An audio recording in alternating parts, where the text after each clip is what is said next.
Hello, welcome everyone to this discussion on anticholinergic syndrome or central anticholinergic syndrome. What is anticholinergic syndrome? A clinical tox syndrome caused by excessive muscarinic acetylcholine receptor blockade. We know that there is two types of acetylcholine receptor. One is nicotinic receptor and another is muscarinic receptor. And acetylcholine mainly acts on muscarinic receptor. So, if we block by muscarinic acetylcholine receptor, ultimately the toxic effect is called central anticholinergic syndrome. It's showing the synthesis of acetylcholine and how acetylcholine acts on muscarinic and nicotinic receptor.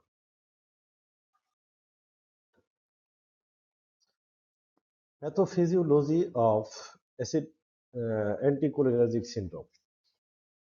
Acetylcholine, we know that acetylcholine normally activates muscarinic receptor. If muscarinic receptor is blocked by some drugs, then the toxic effect is called anticholinergic syndrome. If the muscarinic receptor is blocked, uh, then parasympathetic activity is reduced. As a result, unopposed sympathetic activity and reduce the glandular activity. Ultimately, reduce secretion, impaired sweating, tachycardia, mydriasis, GI and urinary tract hypomotility, and CNS excitation, delirium. That's it.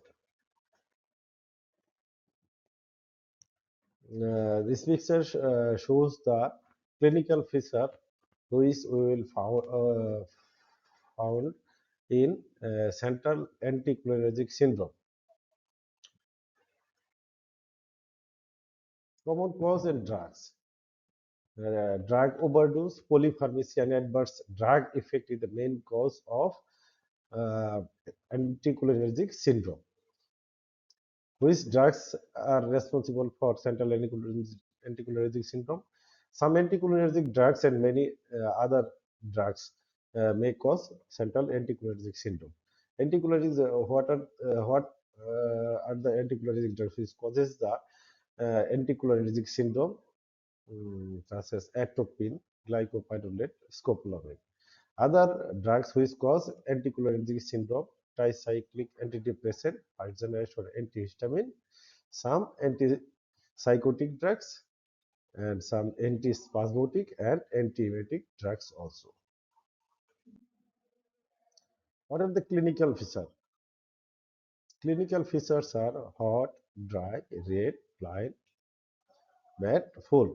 That is, we will find the hyperthermia, dry skin, and mucosa, fast skin, mydriasis, blood vision, delirium, agitation, hallucination, and urinary retention.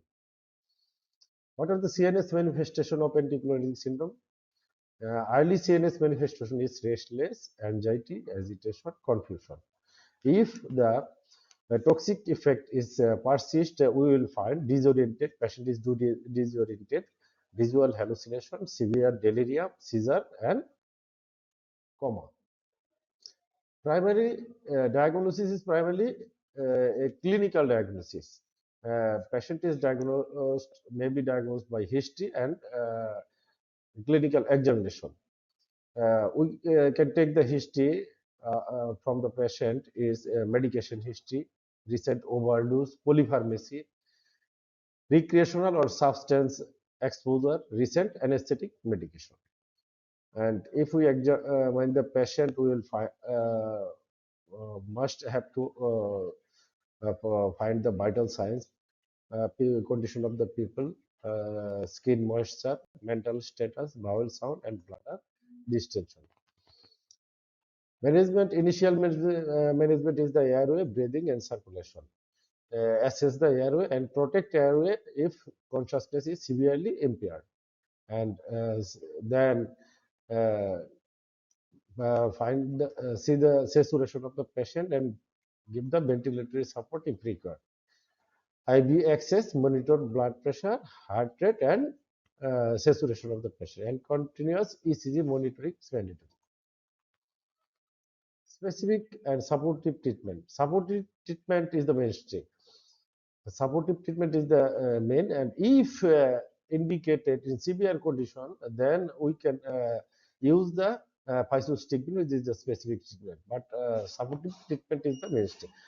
What are the supportive treatment? IV fluid when indicated, external cooling for significant hyperthermia, benzodiazepine for severe agitation, seizure, manage arrhythmia according to the specific poisoning. Urinary catheterization if significant retention. Consider activated charcoal if selected early ingestion when airway is protected. This is the physostigmine is the specific treatment, but we always not use the physostigmine. We use physostigmine as severe pure anticholinergic delirium is persist. Diagnosis is reasonably clear and significant symptom persist despite supportive management. The physostigmine is the reversible acetylcholinesterase inhibitor. It increases the acetylcholine and can reverse central and peripheral anticholinergic effect. And anesthesia and ICU related relevance, common perioperative consideration, anticholinergic drugs may be encountered during pre-medication, treatment of bradycardia, reversal of neuromuscular blockade, management of secretion, and must watch for excessive tachycardia, hyperthermia, agitation, delirium, urinary retention, reduced GI motility, and visual disturbance. Thank you all.